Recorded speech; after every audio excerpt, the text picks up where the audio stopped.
Hello, my name is Talia. Welcome if you're new, welcome back if you're not. I'm an incoming fourth year student at UCSD studying chemistry. This YouTube channel is a fun way for anyone who is in a chemistry course to boost their understanding of chemistry or reinforce anything they may have learned in class.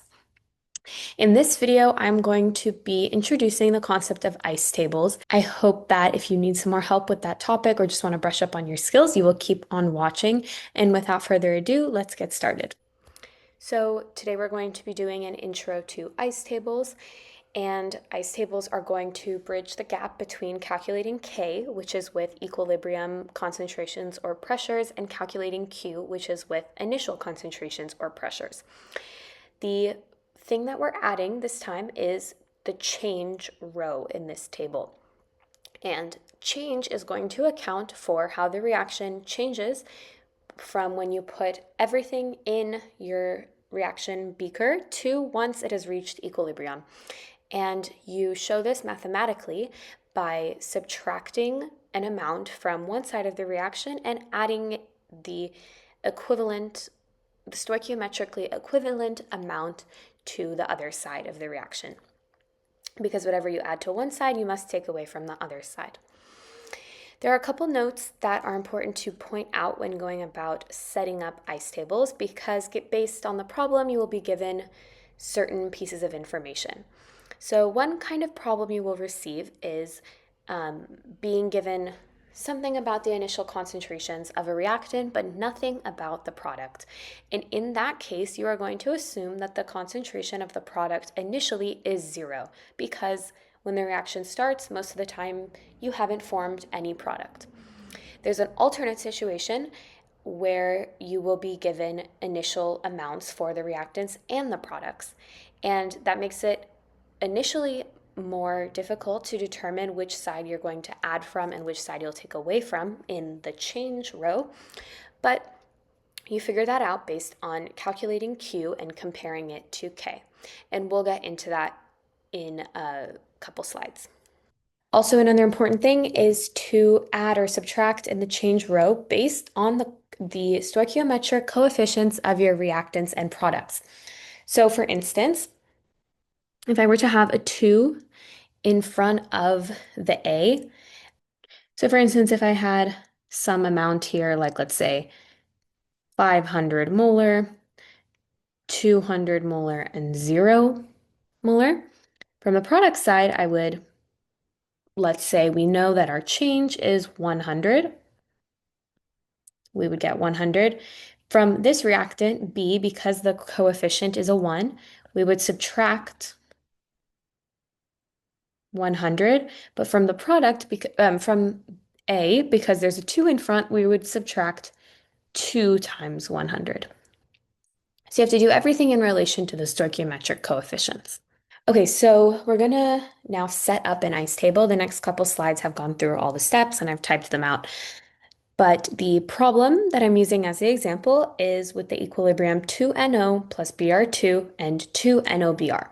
So we have some different stoichiometric coefficients, and I've said that initially the concentration of NO is 0.368 molar, Br2 is 0.260 molar, and at equilibrium, NOBr is at 0.0200 molar. So step one, we're going to write the reaction and set up our ice table, ICE, with the reaction on the top. Then we're going to want to put in all the information that we already have. So we're given initial information about NO and Br2, so I'm going to put that in the initial row. As I said 2 slides ago, if you're not told anything about the products initially, you're going to assume that the concentration or the pressure is 0, which I did. But we know that at equilibrium, the concentration of NOBr is 0.0200.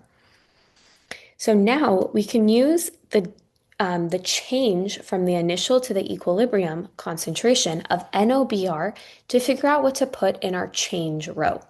To get from 0 to 0.02, you would have to add 0.0200 molar.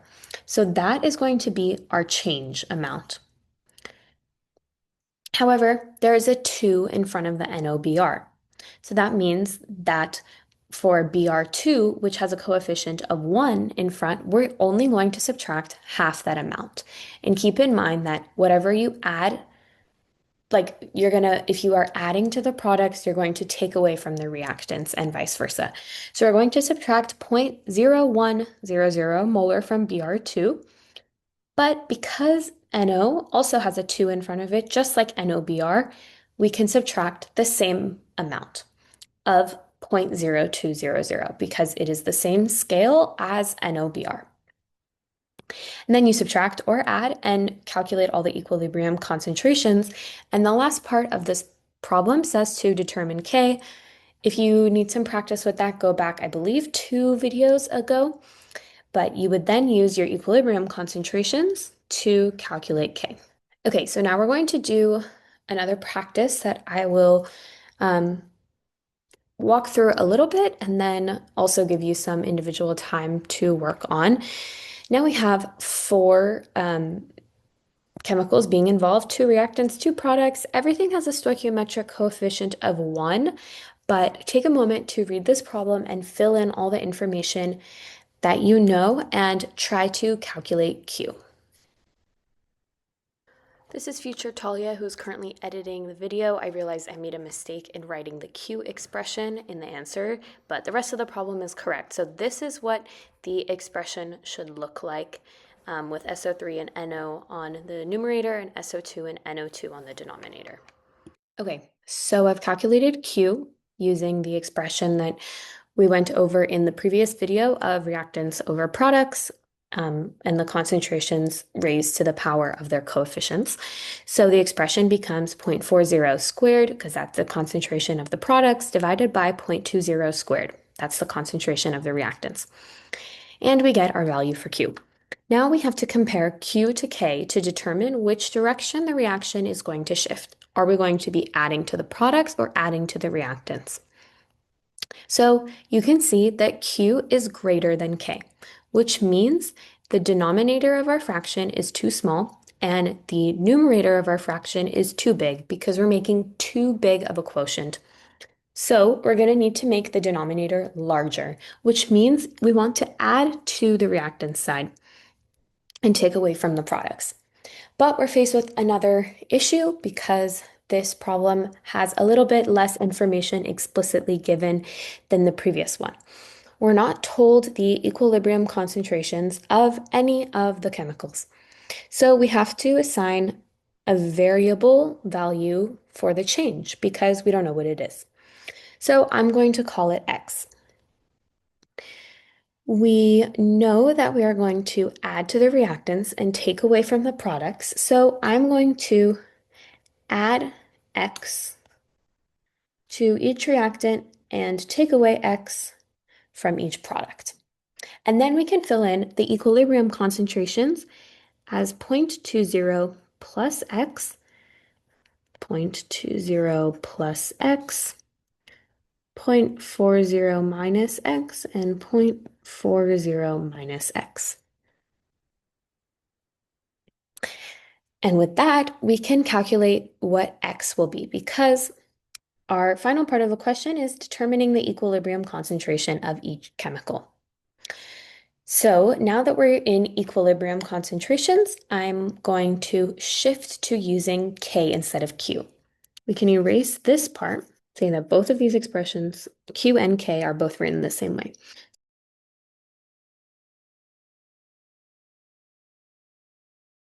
So K, which is equal to 3.0, is going to be 0.40 minus X squared divided by 0.20 plus X squared. We have 2 X's, and we also have both the numerator and the denominator squared. So algebraically, we can square root both sides, and we will get that the square root of 3 is 1.73 is equal to 0.40 minus X divided by 0.20 plus X And then now we can do cross multiplication and algebra to figure out what our x is. So take a moment to work on that by yourself, and then I will go over the answer. Okay, so things are getting a little bit messy here, but I just did some cross multiplication, solved for x, and got that x is equal to 0.020 molar. Now I have to figure out our equilibrium concentrations of everything. I have no idea where I'm going to write that. Okay, so now we can apply this change to calculating the concentrations of our chemicals at equilibrium. So the concentration of SO2 equals the concentration of NO2, and that is 0.20 plus the X that we calculated, which would be 0.220 molar.